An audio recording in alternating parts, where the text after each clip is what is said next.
all of the challenges and fears and questions and myths that everybody's been coming at me with when I say it's not rocket science to move on to starting your own consulting business. It is not a bad decision. It is not something that you will regret if you do it the right way.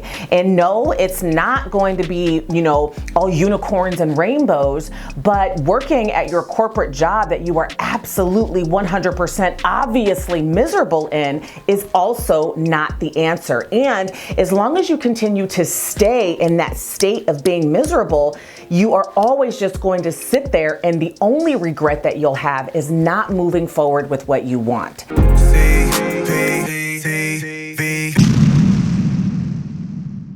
Hey guys, I wanted to take an opportunity to jump in here because I wasn't even planning on recording this video. I have a whole different script that I'm supposed to be doing, but I've had so many coaching calls over the last couple of weeks, especially because it's the beginning of the year and people reach out to me because everybody is starting like their New Year's resolutions. And aside from wanting to lose weight, the other thing that everybody wants to do is make this year the year that they finally start that business. And so, of course, I get bombarded with emails and DMs from people saying, can we talk? And I like to use the opportunity to provide support, but I'm telling you, these calls that I have been having have been completely emotionally draining and, quite frankly, with my energy.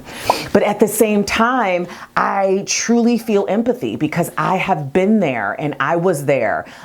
Not too long ago, actually. A lot of you remember when my dad passed away, I was feeling that despair.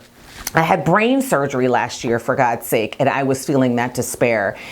But I wanted to take an opportunity to kind of go through some of the things I've been hearing and really give you my response, because I feel like if you don't have someone who's been there and done that telling you why what you're telling yourself and the excuses that you're making are BS, then you will continue to sit and go to that job that's draining the life out of you and really continuing to reinforce this ideal that you're not good enough and don't deserve to have financial time and work-life balance and freedom in your life. And so I wanted to address just a handful of them that I've heard. And this is totally off the cuff, but I've been writing some down, and I want to kind of give you my responses to them straight from my heart, with no BS involved. So the first thing that I have heard over and over and over again is, I'm afraid of not having a steady income and benefits if I leave my corporate job.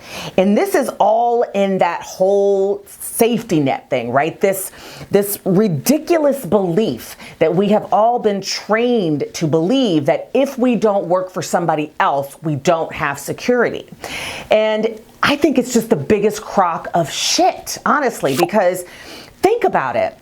When you are working for someone else, you are giving someone else complete control over whether or not you make money and how much money you actually make.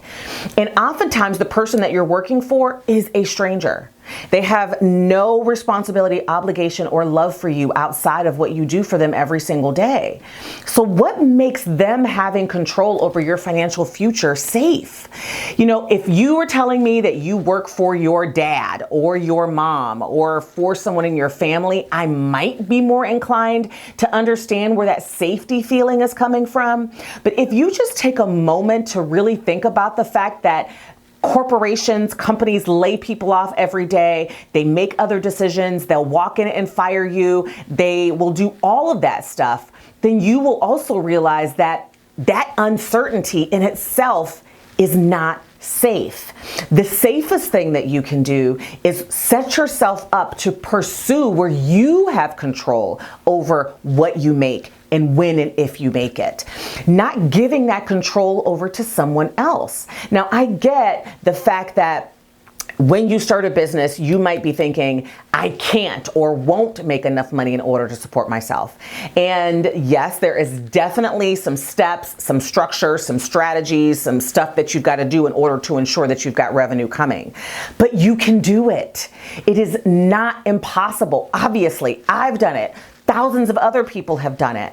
And so I understand where the fear comes from and that instability. But if you go through and really implement a plan of action, you can begin to build some of that financial security and that financial plan that you need in order to take that leap.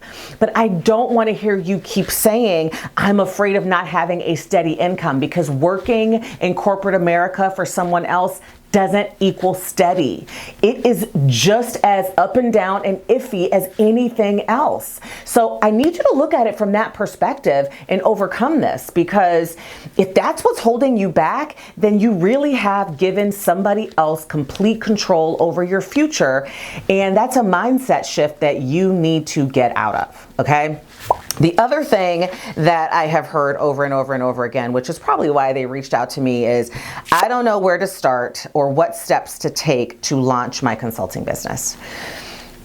And I totally get that, right? I didn't know either.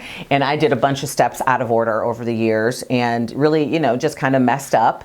And it took me a lot longer than it needed to. The only thing doing the steps in the wrong order did was really make it so that it just took a longer time. And I have zero patience. I think I've talked to you guys about this before. My patience levels are non-existent. So that's a big part of the reason why I do what I do and why I teach the way I, because over the years of starting several consulting businesses and growing them into the empires that I have grown them into, I have learned the steps and which order they should be in. And now it is my mission in life to teach a million other entrepreneurs those exact steps. So I get it. I get the fear. I know that you want to have a step-by-step roadmap that guides you through every single step so that you don't have to bump your head and you don't have to figure out alone and that it doesn't take you forever. I get that. And I want you to know that it exists. You just have to embrace it. So, and that's what I do. So that excuse is gone because the resources and tools exist. You just have to stop believing that you can Google, grab a bunch of free resources and online stuff and put it together on your own. That's what's creating that feeling. Stop, right? Talk to somebody who already knows. Get the help that you need and move on, okay? The other thing that I have written down here is, and this is a big one that's really been pulling on my soul, right? I doubt my ability to succeed as an entrepreneur. What if I fail? Failure is real, right? The fear of failure is real. But I got to put it to you in this perspective, right? Everything that you do in your life, you have the potential to fail at, right? I mean, simplest things. You can fail at driving, right? You could fail the driving test. You could have failed at, cooking if you tried cooking something. I failed the other day trying to make a peach cobbler. I mean, it is what it is. Guess what? I'm still standing. And I learned from that epic peach cobbler fail the right way to do it. And I'm going to try to make another one. Not this weekend because I ain't got time, but I'm going to make another one. The only time that you really, truly fail in anything in life is if you give up from the experience. That is why I always tell my coachees and my family, you can't fail. All you can do is give up. And then you have failed. And so you will definitely bump your head. I am not going to sugarcoat it. You're going to bump your head. You're going to figure out things. You're going to make changes. You're going to make mistakes. And those are definitely learning experiences. But this whole concept that you have to give it one good heave-ho, and if it doesn't work out, then you're done, is ridiculous. And if you are truly stuck on that, then entrepreneurship is not the path that I'm recommending that you take.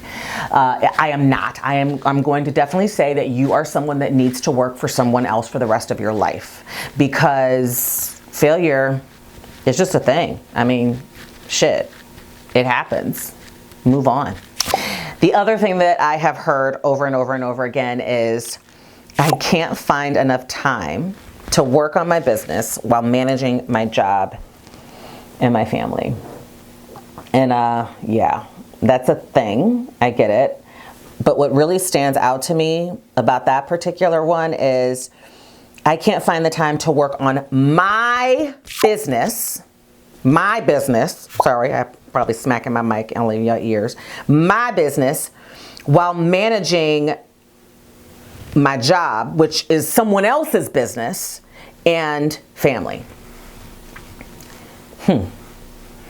That don't sound like a time issue. To me, it sounds like a prioritization issue. And if you have not gotten to a point in your life yet where you recognize how important it is to prioritize yourself for the sake of your family, then that's a whole nother life coaching session that you have to have. And I am not a life coach. I'm a business coach. My job is to help you start and grow a successful business. That whole don't know how to prioritize self thing is something that I want you to change this year, right now, because you keep telling me that statement, and that literally means that you are prioritizing someone else's empire, dreams, financial security, decision-making freedom, lifestyle freedom. Somebody else is taking their children on luxury vacations, flying first class, because you're prioritizing them over yourself. Literally, you're prioritizing them over yourself. You are giving them more than you are willing to give yourself. And the moment that you recognize that and you accept that and you understand that is the moment that you will begin to make the time to start and grow your business, because you're never going to find it. It's not going to just pop out of the sky. You have to strategically make the time in order for this whole thing to work. And that's not just now because you're starting your business. That is forever. As long as you are running your business, you have to learn the art of making the time to get things done. So get that finding time thing out of your head. Get that, oh, I got to prioritize somebody else's business because I'm working for them over my own, out of your head. Once you do that, something tells me that a bunch of time is going to free up, and you will finally make this year be the year that you can stop saying, I'm going to do it, and actually do it. The next thing that I have heard, I've heard this, no joke. And this is what's so funny about it. These are people who are on the phone with me. Right? They're on the phone with me, and they've said, I don't have the resources or tools to get my business off the ground. And I'm the tool and the resource sitting there on the phone with them. No joke. That's why I giggled. Yeah. I'm not even going to go any further than saying that. I call BS. There are so many resources and tools out there for you that you can take advantage of, that you can utilize, and that you have access to. Oftentimes people will say to me, oh my God, I can't afford your program, or I can't afford your online courses. And so I have literally run sales, I have reduced prices, I have done so much stuff in order to make it accessible, and people still haven't prioritized that. But I bet you they will go to the bar and buy 4 drinks and spend the same thing. The other thing that I have heard a million times, and this is totally legit, right? I have no idea how to market my services and get clients. I get it, 100%. You will get there, right? You will get there. If you take advantage of the resources and tools and you educate yourself and you learn, you will get there. The first part, though, is that you've got to get through the first 2 phases of starting this business. The marketing part comes a little later. There are so many things that you've got to do before you can even start marketing. But once you do them, you will have so much clarity that you will feel empowered to be able to market more. So I want you to know that that's a real thing, right? But if you do all the other steps and the phases of starting this business right in the right order, trust me, you will be empowered. I do it all the time. I have empowered people who've never marketed a thing in their lives, and they are able to sell their skills and expertise. So you can do it. You just got to get the other stuff done first and make that happen. And then you got this. Don't fear. Trust me. Guaranteed. Trust me. Okay? I won't let you down.